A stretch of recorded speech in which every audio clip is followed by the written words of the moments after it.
I forgot something again. So this is video number 3. Right, I'm going to show you this stuff. You can get this stuff for your dogs with tummy problems.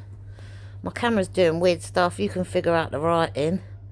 But see that? It's a syringe medicine for tummy problems in animals. So at the beginning of doing treatments, get this. You can buy it from the vets or you can buy it online. Yeah? Directly. But yeah, buy yourself some of this and it will tell you on the packet, on the lines, how much medicine you need to give them. Yeah, and you just put a bit of that. You put a bit of that. You put a bit of that in their food. Yeah, or you can put it in a bit of ham. You know, as long as they have that medicine. And that'll help with the tummy problems as well. But I'd give them some of this when needed. Or at the beginning, I'd give it to them all the time. Yeah? But then give it to them when needed. And then I'll try and ease off of that. Yeah, because I much prefer giving egg and, you know, some proper food. Which, yeah. But at the beginning, give them some of this stuff. Yeah, you can buy it over the at the vets or you can buy it online directly, yeah? I'm trying to get a picture of it. But yeah, it's for dogs with tummy problems. Okay. But yeah, go and buy some of that. Okay. But yeah, at the beginning, I gave it to my one with tummy problems all the time. And then I thought, oh, I'm not happy to keep giving them stuff. So I started thinking, right, I know the industry. I've worked in the industry. Use your head, you know. So then obviously the eggs, rice and all of that. And I started doing all of that. And I find with the sensitive foods and real food together. Now, cod liver oil, the tablets, don't get lazy. You can give them that, but I wouldn't. Yeah, you can give them that, but I wouldn't. The only reason I say that is because when you're already going to give them sensitive stuff and then you're going to give them the real food, it's already got the oils and stuff naturally, which is better for them and it's more fresher. Where if you're going to give them cod liver oil tablets, you could be giving them too much. And then if you're going to go daily giving them these pills, it might be too much or not enough.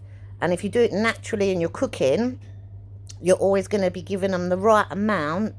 And then it's also mixed in and cooked. See the word? Cooked with the food, yeah? Where a cod liver oil tablet, what you're doing is you're not cooking it or nothing. You're not putting it with food or anything. You're just going to throw a pill at them every day. So my method is forget the pills, yeah? My method is only give them medication if needed. Or if have to, yeah?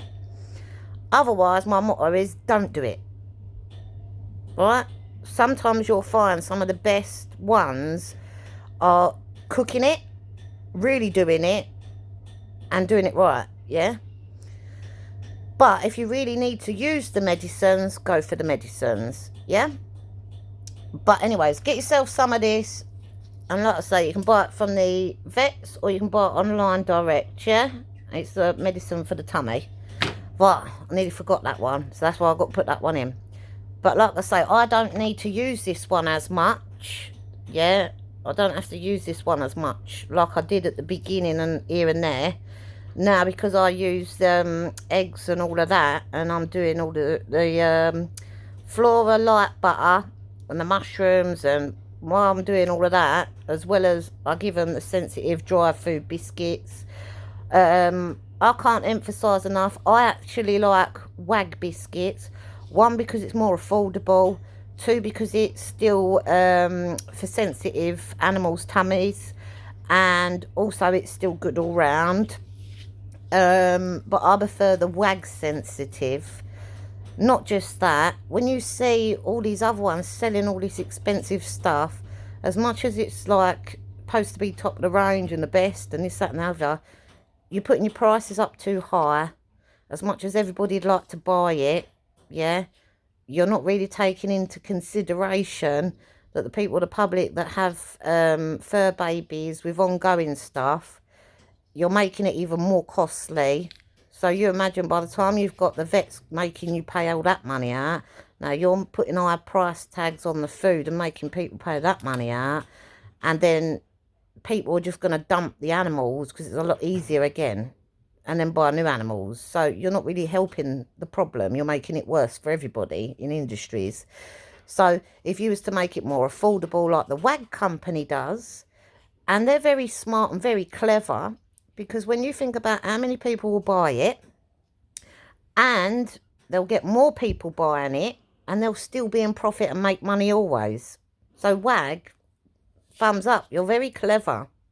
Where you ones that put the prices up too high, and you're like, oh, just for the same bag size of biscuits, we're going to charge you £100 and something pound or 50 something pound. No one's going to buy that. Yeah, so you're going to be losing profit in your price range of your marketing of being too high. Yeah, so your businesses will go out of business real soon. Where WAG, because they were so clever and smart, now they've took away all your customers, and WAG is at the top of the list, getting paid, making it, and still going. And that's called sensible companies that are clever. Another one I won't emphasise enough is Butcher's Loaf, or any Butcher's. The tinned food is the best. Absolutely love Butcher's, yeah. Butcher's has got lots of goodness in it, things in it, and they do sensitive ones, you know, for the stomach, for babies with sensitive tummies. I'll tell you what, if Butcher's, yeah, was to do, even WAG come to that, if they was to do cat ones, I would so buy their brand for cat ones. But unfortunately, they only sell dog ones in the WAG and Butcher's. But like I say, if they done cat ones, I would so buy that in WAG, and I would so buy that in Butcher's for my cats and my dogs, you know, not just for me dogs. But yeah, maybe them two companies should think about selling cat food to some point down the line, because I absolutely love WAG and Butcher's, the companies that sell the special sensitive foods, even the normal foods, you know. Many years ago, I used to like the pedigree dog food, and oh god, what was the other one? Pedigree dog food. Oh, I can't remember the other one. It was that long ago. Oh, anyways, there was some other dog foods I used to like, but there were certain things in it that I was a little bit like, well, my animals are still hungry. Well, I don't know. I think there's more water in that than there is meat. And then it was like, And then I thought, but yeah, no, I much prefer WAG and Butcher's. They're my two top favourite ones. Not only is it more affordable for, you know, all people, but also, like I say, it's good stuff. But yeah, I won't go any cheaper, because I noticed as much as people do cheaper ones out there than WAG and Butcher's, I've always found the real cheap stuff, for some reason, my fur babies will not eat it. They don't like it. And I also learned that that's the same for cat food. If I try and buy the cheap stuff, they don't want to eat it. Not even if, like, they're like puppies and kittens, and I'm like, well, it's cheaper, it's your food, now eat that. They still won't even eat it as like puppies and kittens. They won't eat it, yeah? So I don't know what it is, but there's something in the real cheap ones that they just won't eat it, yeah? So I'm not going to waste my time buying that just because it's the cheapest, because they're not going to want to eat it. They really won't eat it. But like I say, cat food, if you've got a cat out there with sensitive tummies and stuff, I used to go for Go Cat, Whiskers and Felix, the three top ones. But then I learned with the cat ones, as much as Felix and Whiskers is still great, I learned the Go Cat one's good, because the Go Cat one has something in it where you can buy the indoor and outdoor cat bag of biscuits and that, which helps with their toileting, so it stops them from having stinky poos and hairballs and stuff. So Go Cat become then sort of, in my eyes, better than Whiskers and Felix, because they was doing the one which helps with the stinky poos and hairballs, because of that indoor outdoor one, yeah. But then I come across oh god, what's my cat biscuit's name? I've got to think of what it's called. Hang on, let me go have a look, get it out. What's it? I've got this other one that I swear by. I mean, it's a bit expensive. Let's get it out. Right, hang on. It's called, hang on, let me just get it. Can you see it? That one. See the sensitive? Can you see it? So that's the bag of cat biscuits I get. And whether well, I used to have Fat Boy, he had a sensitive stomach as well, so to stop cat fights, all my cats got fed the same food, the same as all my dogs get fed the same food, okay, because I don't want no fights, you know. I don't go, oh, I've got to feed you that because you got sensitive, and now I've got to feed you that because you ain't. So I just feed them all the same. It stops arguments or any rifts, you know. And they all get treated the same, which is the right way of doing it. But yeah, that's the cat biscuit, sensitive. Now, even though it says sensitive on it, even though Fat Boy's dead, and we ain't got him no longer, bless him, I still feed that to my cats because it's better for their digestion, and they don't have stinky poos, and they don't have hairballs, very rare hairballs, yeah? So it's better for the cats. So I still stick to the sensitive.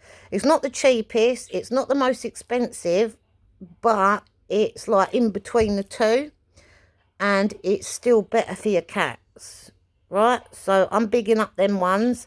I'm also bigging up Go Cat, because they do the indoor and outdoor food as well as the normal food. So if you've got indoor cats, but then it's still good for outdoor cats as well. But if you've got indoor cats, then Go Cat as well. Whiskers and Felix, they're still a very good cat food to get. But some of their foods, they don't do certain things in their food, which is a shame, you know. But like I say, and to all the expensive cat foods, well, you're going to have the same problems again, because you put your prices up too high, and then you won't be in business long. And then you'll always have Felix, you'll always have Whiskers, you'll always have Go Cat, and you'll always have the other one. You'll always have the certain brands still ongoing in years to come, and still living on and outdoing you and outbeating you, because they make their prices more affordable for all. They tick all the boxes for all, yeah. And this is the problem when you get there. Oh, it's expensive, it's better, oh, it's this. No, hang on a minute. It might be good food you're selling, but who's going to want to buy that? Because you put the prices up too high, you know. And that is real. That's true factors. I mean, you think some of them, they've got them up for £30 a bag, or £50 a bag, or £40 a bag, and then it goes into the hundreds or 100 cent for a bag. And you're like, yeah, you might be saying, oh, it's the best stuff and this, that, and the other, but no one's going to want to buy it. It's still on the shop floor, and you're not selling much of it, and that's why. If you lower your prices, you'll always be in business, and you'll always be selling it, just like the well-known brands still are, still till this day. Yeah? Anyways, right, I'm going now. All I wanted to do was quickly talk about this medicine. Go get some of this. You can buy it from the vets, or you can go and get it directly on the line internet thing direct, yeah? For dogs with tummy problems. Use it all the time at the beginning when they have the shits, runny bums. Use it all the time. And then you'll find, just use it now and again. And then you'll find, if you go on, watch my other video on video 2, or is it 1 and 2? Yeah, watch the other videos that I put up. This is video 3 to the last 2. But yeah, if you watch that, it's got the right way of doing it, helps you all out. I've done it not just for myself, but I've also done it for the people, the public. so that you don't have to dump your much loved fur babies at rescues and shelters. You do not need to do it. You can keep them. I'm teaching you one of the best methods. It really works, really gets results, and even if it's ongoing, it's a lot more cheaper and it helps you out. So please, you don't have to dump your fur babies in rescues or shelters. You don't. Okay? And the reason I'm doing it is because when I worked in the industry, we was killing more animals than we were telling you we were saving. Yeah? And I don't stand for that. I couldn't work in an industry where we're telling the people, the public, oh yeah, give them to us. Oh, we'll take care of them and find them new homes. Hang on a minute, that one's going on death row down the door. We just killed how many today? Why are we taking in more if we ain't got the space? We just killed another how many today? So it's like I'm doing this for the right reasons, not the wrong reasons. And it just takes a little bit of knowledge. And when I know one of the most ongoing things is ear, tummy and skin problems is one of the most common ones in fur babies, that's because many years ago, when you done breeding, there were certain things that wasn't allowed in the crufts or the cat GCS, I can't even pronounce it, the cat fancy CCF whatever pedigree things. So you think that in the industry of the pedigree world of dogs and cats, there was certain things not allowed to be done, certain things not allowed for the right reasons, so that when dogs and cats were being born and being made, it was to prevent disabled animals, and it was also to prevent other medical conditions. It was also to prevent, you know, people, the public, them being sold animals with bloody problems, basically, and then ended up being dumped or killed or whatever else, you know. So there was lots of things that wasn't allowed. But for some reason in today's world, I mean, I can't emphasise enough. I mean, I've got medical conditions and I'm a human. And when you think about animals don't get a say or a voice, and as much as you love your breeds and you like them looking deformed or deformities or disabled, and you like it and you're bigging them up, well, if you really want to breed them, go breed them and keep your litter to yourself, and don't sit there giving it to the people, the public. Because as soon as there's something wrong with it, they'll be the first ones they dump, and they'll be like, oh yeah, you sold me this dog, but you've made it and it's disabled, deformed or got problems. Yet how you can call that a new breed and sell it to the people, the public, and they don't want to keep up with the upkeep of a disabled animal, you know, or an ill animal or deformed animal. So, you know, if you like your disabled animals and stuff, go breed it and keep your litters yourself. You don't need to go, I've got this for the people, the public, have all these disabled animals off me, you know, because I know full well as a human being, I don't want these problems that I have to live with. It's not nice. That's like saying, oh, we're going to have dwarfed animals because the people, the public, it's not that they don't want them, they just don't want to walk them as much. They want to carry them around like handbags. Okay, fair enough. We did that. The Chihuahua's healthy. We did that. The pug, you know, they were healthy to a point. And then when you think about pugs and things, they was even more healthier than, what is it, exotic bullies? And I love bully breeds of animals, yeah. But to know that you made that poor fur baby really deformed and disabled. I mean, we all know you've put a sausage dog in the making of making those dogs with the little legs. And if it weren't a sausage dog, then you've used a Chihuahua or a Jack Russell or something, because that's why you got them little stumpy legs on it. And I don't know why you called it erotic or exotic bullies, because they're not full bullies, you know. I bet they ain't even got Staffordshire Bull Terrier or any of that in it. I bet you've used a pug or a Boston Terrier, or you've used other type of dog, and you're trying to put the bully stamp on it, yeah? You can't call everything a bully breed. It's like, otherwise, it's not a Chihuahua, it's a bully. It's not a Rottweiler, it's a bully. Oh, it's not a German Shepherd, it's a bully. You see what I'm saying? Sort it out. Think of your own. I don't even know why he didn't call it the disabled dog, you know, or the deformity dog. You might as well give it a name like that, because the poor thing, it's basically what it is. Or you could have called it the steroid dog, you know, because you're bigging it up for being short, stumpy and disabled and deformed, and then going on about its muscle stature. I just don't get it. But, like, if you want to breed animals like that, and you really, really like them, then breed them and keep the litter yourself. You don't need to put them all around the world. But like I say, years ago, you wasn't allowed to do stuff like that. So how they're allowing it in today's world, it just shows what's happened. So way, way back, you had legit bloodlines and stuff. And then, unfortunately, you've then got people that like deformed dogs that shouldn't have really bred with them. And then what they've done is they've then bred it with healthy ones. And now, look, we've got this outbreak of medical conditions on more animals in today's world than we ever did years ago. And that's all because they're trying to put their name on it, give themselves a title, and get themselves well known for something. But you think in the real world of humans, how many of you want to put your title on us with medical conditions as humans? Do you really want to come and date us?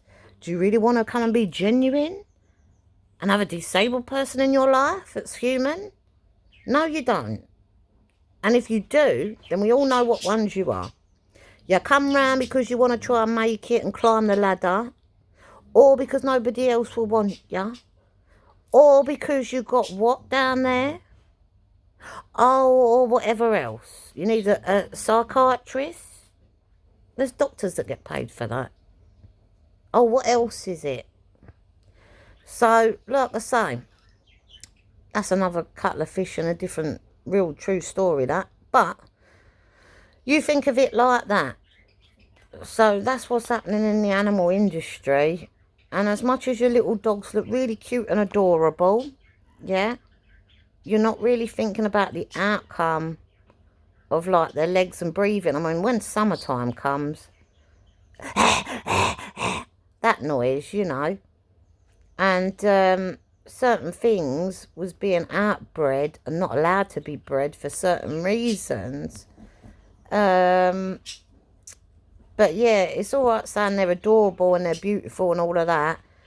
You need to start ticking the boxes. So if you fix the certain problems you've got and you make it better, yeah, then start bigging yourself up. Then start selling it to the people, the public, and saying that you've got this breed, erotic bullies, or, you know, blah, blah, blah.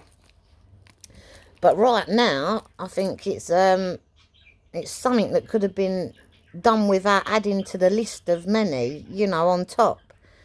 But, I mean, you think you try to give the pug a bad name, and yeah, you might have got the odd one with breathing problems or what, but even the pug was better, you know. But then they went off correcting it, didn't they, in the breeding program, Breeding World and other certain breeds. But anyways, right, I'm going now. But remember, go and get yourself some of that. Right. Go in there. Otherwise I'll be talking about everything and anything, la la la. And I talk truth and all. I talk truth, you hear me? No, I really do though. Right, I'm going now. And you'll have to bear with me. I've got a thyroid problem going on at the moment, and it makes me talk truth. You know, can't help it. I feel like someone's giving me truth serum, and I'm like, I don't mind it.